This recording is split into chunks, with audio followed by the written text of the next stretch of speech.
Mental illness and substance abuse disorder have been a problem in America for quite some time. Many people go untreated because of insurance problems, proper diagnosis, or inability to recognize there's a problem.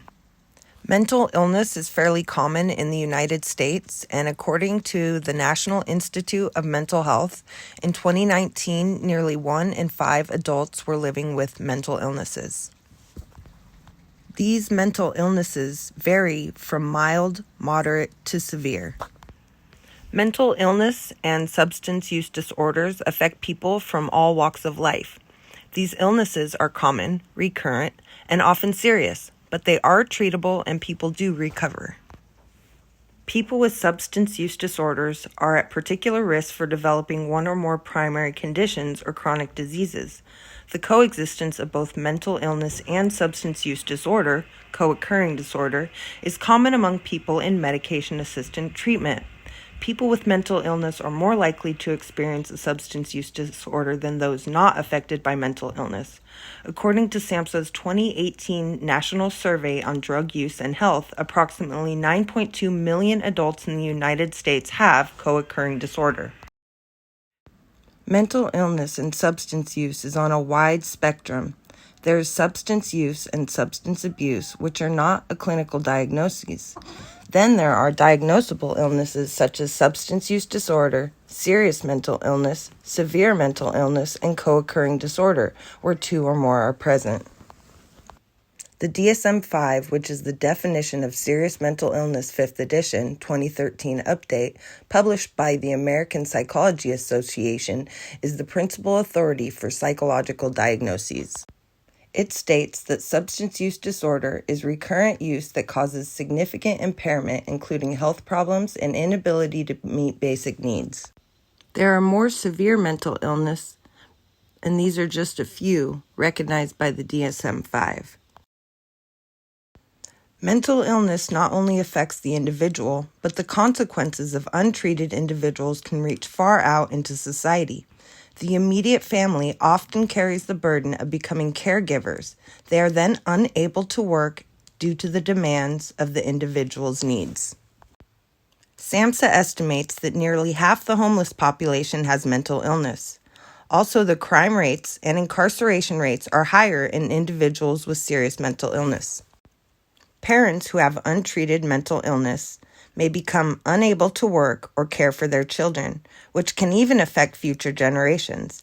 It is estimated that the world cost of the effects of mental illness could be up to $16 trillion by 2030. COVID-19 has exacerbated this already growing problem. During the pandemic, about 4 in 10 adults in the United States have reported symptoms of anxiety or depressive disorder. There has also been a rise in alcohol-related death and suicide, as well as relapse of those with pre-existing substance use disorders. Studies show that those abusing drugs and alcohol are also at higher risk of contracting COVID-19. People with pre-existing mental health disorders are experiencing new or worsening symptoms. It has been shown that about 50% of people with serious mental health are affected by substance use. When mental health issues are untreated, people are more likely to turn to drugs and alcohol to cope. Out of all people diagnosed as mentally ill, 29% of them admitted abusing drugs or alcohol. 53% of drug abusers and 37% of alcohol abusers have serious mental illness. Former U.S. Representative Patrick Kennedy is quoted as saying, "This pandemic will fuel the fire of our country's mental health crisis unless organizations unite in a call to action. There's no more time for debate and discussion. We need all hands on deck to fast-track the strategies we know will work." SAMHSA, the Substance Abuse and Mental Health Services Administration 2021 report shows the percentage of adults reporting serious thoughts of suicide is 4.34%. It's over 10.7 million people, an increase of over 460,000 people from the last year. 10.8% of adults with mental illness remain uninsured, and 57% of adults with mental illness receive no treatment.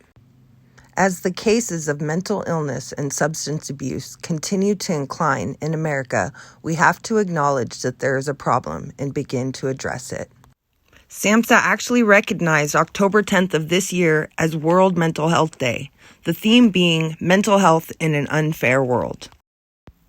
In California, lawmakers have begun to take notice of the rise in mental health-related issues as the effects are being seen everywhere from urban to rural areas. Governor Gavin Newsom has taken action in expanding access to mental health and substance abuse treatment this year. Along with other legislation that has been aimed to address mental health, January 1st, 2021, SB 855 took effect. This law, written by Senator Weiner, Democrat of San Francisco, and signed by Newsom, requires health care plans to provide full coverage to medically necessary treatment and substance abuse disorder, defined by the American Psychology Association.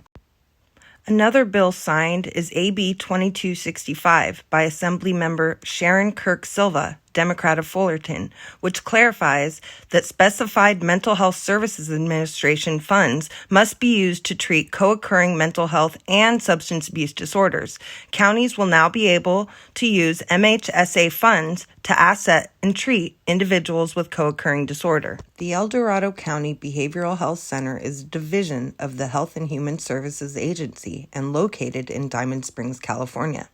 Their mission statement is transforming lives and improving futures.